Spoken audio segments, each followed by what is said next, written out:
So now yesterday we looked at the last days of Alexander, that account by kings and generals. So now we're going to be looking at what caused Alexander's death. This is a part of Kings and Generals long video telling of Alexander's Indian campaigns, reforms, plans, and death. So this is a part of it. The final section called what caused Alexander's death. And yeah, we kind of covered that last video though. Like, there's ideas that he was poisoned, that's one thing, and also probably the more likely is that he just died of natural causes, fever, probably the alcoholism, so I don't know. I guess we'll find out more in detail about what could have caused Alexander's death, I suppose. Discuss the primary sources of Alexander's death: the royal diaries, which are recounted in both Plutarch and Arrian, and the pamphlet, as given in the Alexander Romance. The royal diaries were written sometime shortly after Alexander's death, either in the months following it or no more than 25 years later. These diaries were likely used by various historians in the years following Alexander's death, such as Ptolemy and Cleitarchus, and from there were used by Arrian and Plutarch. Both of these later authors attribute the diaries to Eumenes of Caria, Alexander's royal secretary, and Diodotus, who were contemporaries and, certainly in the case of Eumenes, would have been a direct eyewitness to the events. Some modern historians question the authorship of the diaries, but all agree that whoever did write them was someone who was in Babylon with Alexander when he died. The Alexander Romance is even more complex. When the original text was written is unknown, some suggesting it was sometime in the 3rd century BC, others suggesting the 4th century AD. What is known, however, is that over the centuries it was widely read, translated, and amended.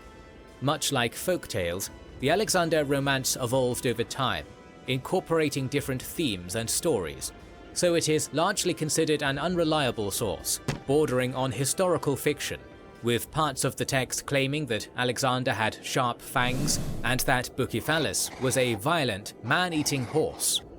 Nevertheless, just as even the most reliable ancient histories often contain incredulous and fanciful episodes, the most unreliable sources can contain nuggets of historical truth. The section of the Alexander Romance that covers Alexander's death is considered by some modern historians to be one such example. This section is often called either the Liber de Morte or simply the pamphlet.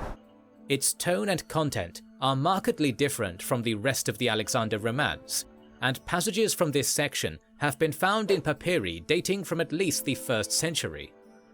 This section then likely would have been available to later Roman historians, and was certainly not one of the many embellishments added centuries later.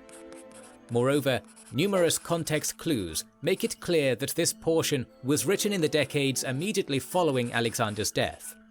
Therefore, many modern scholars conclude that shortly after Alexander's death, a pamphlet was written detailing the events surrounding it. This pamphlet was widely distributed, enough for Roman historians to use it, and eventually became incorporated into the Alexander Romance. Some details are given in other works, but it was the royal diaries and pamphlet that were the main sources used by the surviving Alexander historians, Plutarch, Diodorus, Arrian, Rufus, and Justin, either directly or indirectly. These then are the sources upon which all theories regarding the death of Alexander are built upon. Proponents of the idea that Alexander died of natural causes, whatever those precise causes may be, ultimately rely upon the royal diaries. On the face of it, the diaries seem to be an excellent and first-rate source. All agree that they were written by an eyewitness, most probably Alexander's secretary Eumenes, shortly after his death. Moreover, they are incredibly detailed for an ancient source, giving a day-by-day account of Alexander's final weeks, and meticulously noting every bath and meal he took. They are also written in a very unrhetorical style, focusing almost entirely upon events, with little emotive language. Finally, the claim that they make, that Alexander died of natural causes after drinking a large amount of wine is entirely reasonable. It is a fact that Alexander, and aristocratic Macedonians in general, did indulge in extensive binge drinking sessions to scales that can be fatal. Moreover, Alexander had also recently been in areas known even in ancient times to have been malaria-ridden, such as the marshes around Babylon. Couple these points with the fact that Alexander had suffered several serious wounds throughout his lifetime, most recently including a near-fatal lung wound during the Malian campaign, and death by natural causes is well within reason. However, skeptics of the Royal Diaries would point. Yeah, that's the thing about the Royal Diaries. I mentioned last video yesterday that I believed in the Royal Diaries more. I feel like that's just more plausible to me, in my opinion. And it just feels more logical. At least just my opinion of the two. And that's probably the one I would put my money on, personally. Because it does seem like, just like, what I mean by plausible is that, yeah, Alexander was known as a heavy drinker, like really heavy, like, plus all the sustained wounds, the illnesses, like just the perfect storm of, you know, to cause his death, at least in my opinion. So, yeah, I'm of the opinion that I side with that side of natural causes more than anything. To several inconsistencies or perceived anachronistic details within them. Though the detailed day-by-day account of the diaries may seem to imply their accuracy, some argue that it in fact shows the very opposite, and that the painstaking level of detail is deliberately intended to leave no possibility for Alexander's poisoning. In other words, they may be a cover-up. It is also worth pointing out that the Royal Diaries are not referred to in any other part of Arrian and Plutarch. If the diaries were so detailed, why were they not cited more often by these later authors? It is also important to bear in mind that Plutarch and Arrian would not have been using the diaries directly, but instead using sources that were in turn relying upon the diaries. However, there would still surely be more references to the diaries throughout their texts. The fact that they are not consistently referred to may imply that the Royal Diaries were explicitly created to control the narrative of Alexander's final days. Regarding anachronistic errors, the most obvious is the Royal Diaries mentioning a temple of Serapis in Babylonia.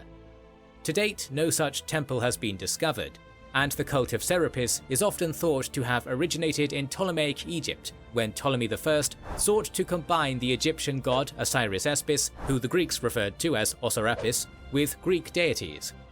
The very fact that Serapis is mentioned in the Royal Diaries, when such a god was unknown during Alexander's lifetime, has led some historians, such as Paul Doherty, to conclude that this detail was fabricated, proving that the Royal Diaries were doctored.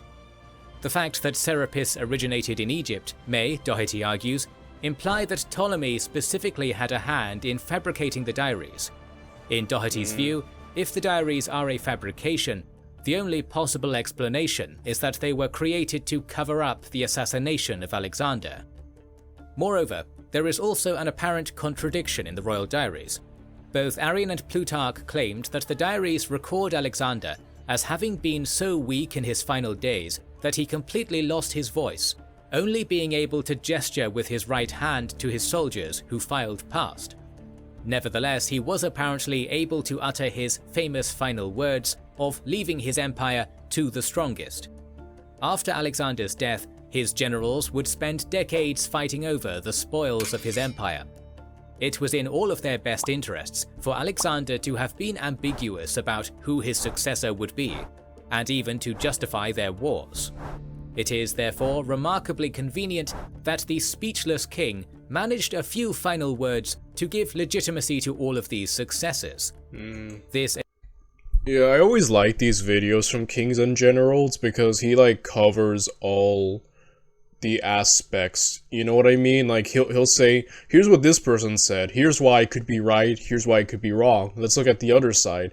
But here's what this person says, could be right, could be wrong. I feel like he does a great job of that. He's giving all aspects without telling us whether who's correct or not, I guess. You know what I mean?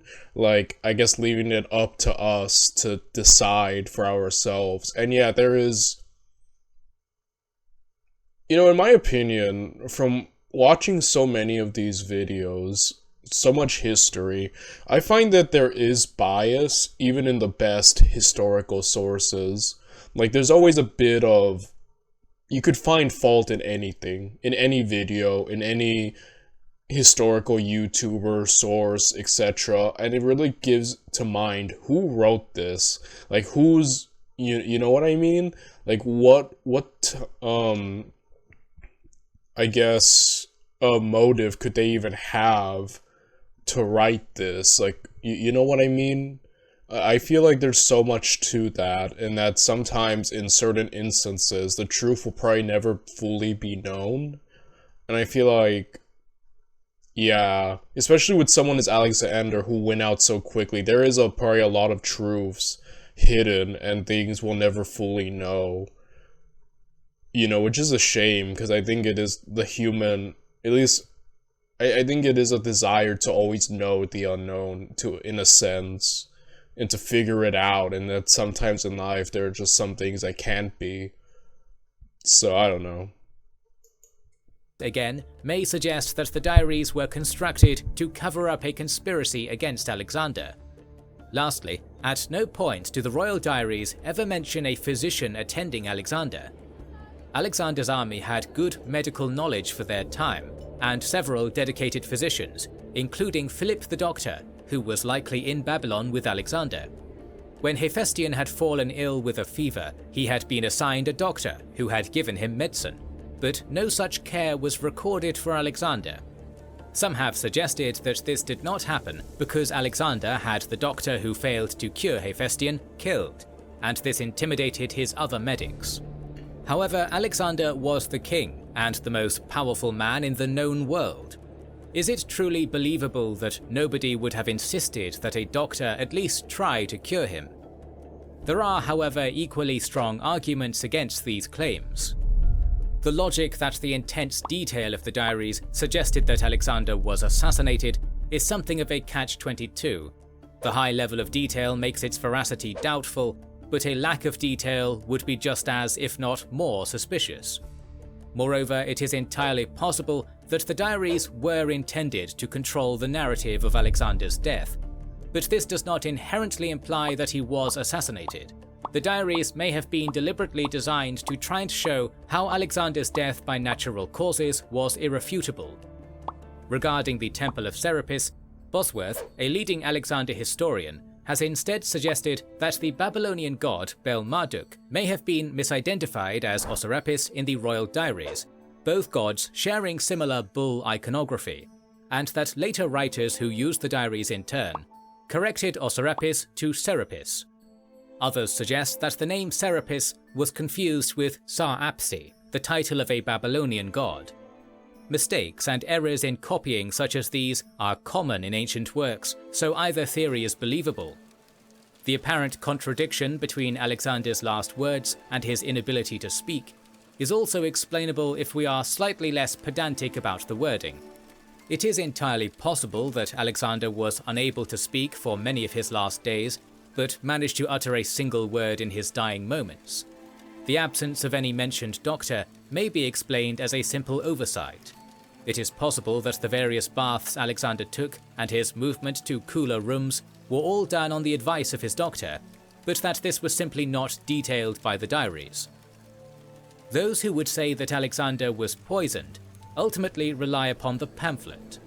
As discussed earlier, while the Alexander Romance, in which this version of events appears, is not usually viewed as an accurate source of information, this particular section is, and modern scholars agree that the pamphlet also dates to shortly after Alexander's death.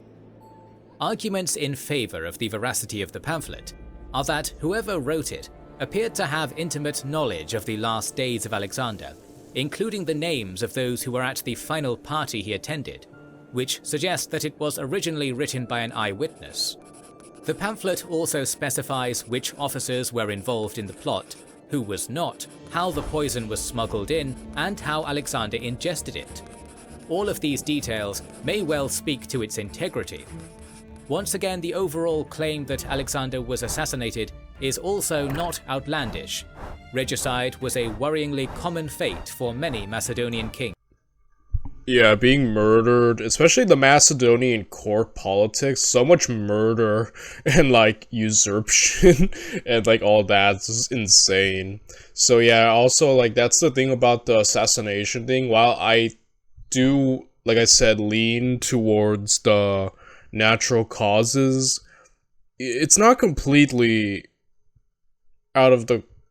It is plausible that Alexander's generals would want to get rid of him, especially with the rift being created, you know, murdering Cletus the Black, his increasing personization, and, you know, that was kind of creating a big rift between him and his higher-ups, I feel, and that they were definitely feuding with him more because of it.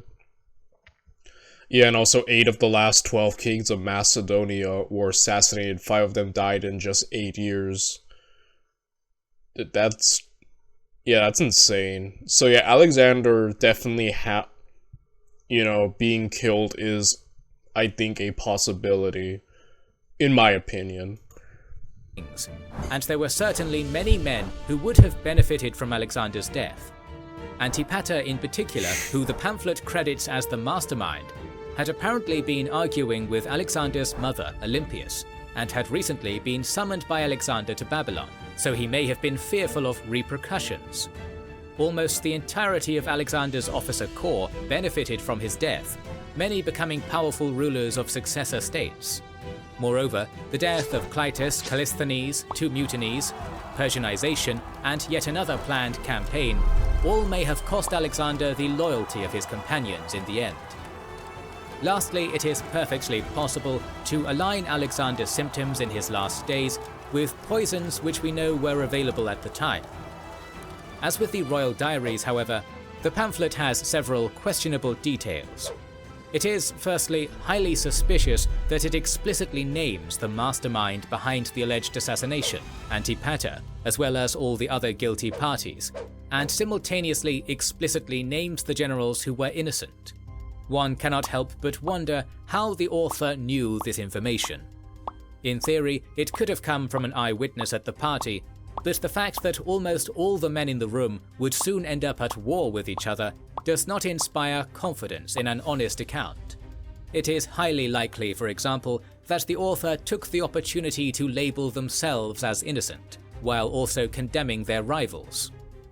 The pamphlet also gives an account of Alexander's final will, which borders on being completely incomprehensible. In it, Alexander describes the state of affairs during his lifetime. Craterus is named the regent of Macedonia, Ptolemy the governor of Egypt, and Perdiccas and Antigonus are named governors of Asia. While Craterus may have been appointed as the governor of Macedonia during Alexander's lifetime, Ptolemy had certainly not been made governor of Egypt. That position was held by a man named Cleomenes. Similarly, Antigonus was only the satrap of Phrygia, and we have no record of Perdiccas being a satrap during Alexander's life. These titles, instead, broadly reflect the situation that emerged after Alexander's death, suggesting that the will given by the pamphlet was fabricated to legitimize the claims made by various successors later. Later, the will records who Alexander appoints as the various satraps. They align almost perfectly with the division of his empire made by his generals at the so-called Partition of Babylon. It may be thought, therefore, that Alexander simply named the satraps in his will, and the generals followed his wishes at the Partition of Babylon. However, it is highly suspicious that not a single eastern satrap is named. Alexander used many local nobles as his satraps, and spent much of his later life assimilating Persians into his court. It is almost inconceivable that he would not have followed a similar policy in his will. The will, instead, seems to reinforce the division of Alexander's empire that his officers decided upon at the partition. One notable difference, however, is that Ptolemy, previously listed as the apparent satrap of Egypt, is instead made satrap of the comparatively poorer province of Libya. All of these factors again suggest that the will was edited, if not completely fabricated. If the will is fabricated, then the reliability of the pamphlet, and so the claim that Alexander was assassinated, becomes highly questionable. Perhaps the most curious aspect of the will is Alexander's naming of a successor. He firstly says that his brother Philip will be king of Macedonia, under the condition that if his own unborn child is a son, he will replace Philip, and that if it is a girl, the Macedonians can choose their own king. He then says that until his child is born, Craterus will rule over Macedonia.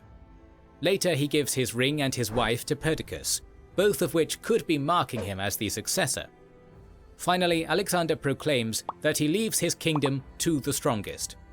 In short, the wording is ambiguous enough that the heir to Alexander could thus be interpreted as either being Philip, Alexander's unborn son, a man chosen by the Macedonians, Perdiccas, or simply the strongest.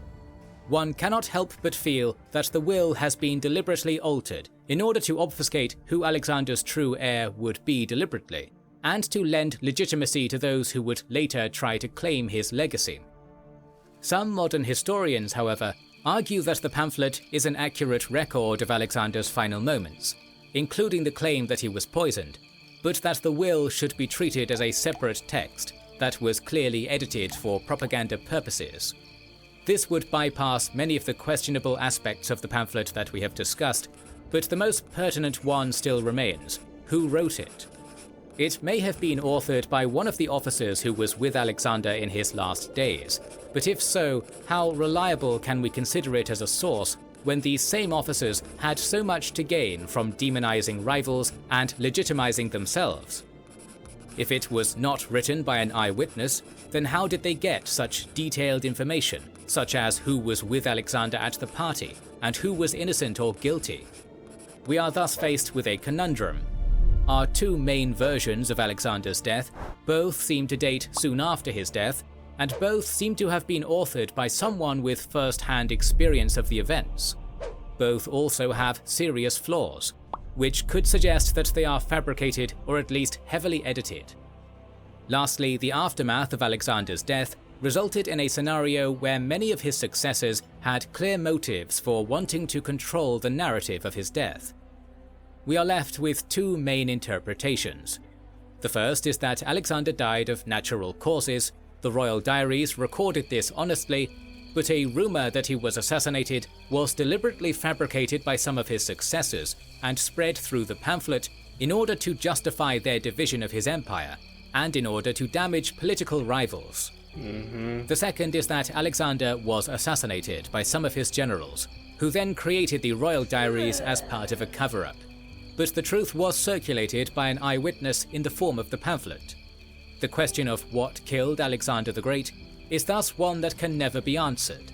The sources simply contradict each other too much for us to have any certainty on the topic. Whichever tradition is believed, there is one fact that all agree on. Alexander died on the 11th of June 323 BC. At the time, Alexander's wife Roxanne was pregnant, and he may have already had an illegitimate child, but there was no clear successor to Alexander's empire. Almost immediately after he had passed, his generals began arguing over who should manage the empire until his child was born, and who would govern the specific satraps. These disagreements grew quickly, and within a few short years, Alexander's empire was divided into various successor kingdoms, each ruled by one of Alexander's generals, and all claiming to be the legitimate heir to his legacy. In the ensuing wars, Alexander's entire family, his mother, half-sisters and brother, his wives, and his eventual son by Roxanne, were hunted down and wiped out. All that would remain of Alexander was his legacy and a multitude of unanswered questions. What future campaigns did he have planned?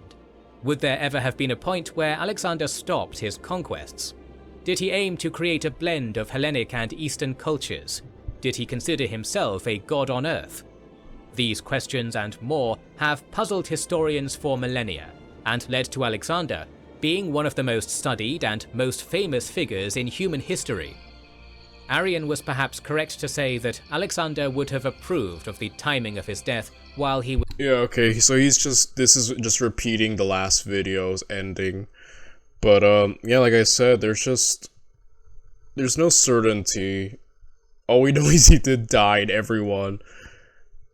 Yeah, I'm glad he brought that up, because, yeah, like I said, I sided more with the diaries, but obviously there is contradiction, and you could debate this forever, right, if you wanted to, and I'm sure historians have, since the guy's been dead, but yeah, at the end of the day, there's some things that we'll never know for certain, and it's a shame, but either way, yeah, I don't know, what do you guys think? Do you think Alexander died of natural causes, or do you think he got murdered?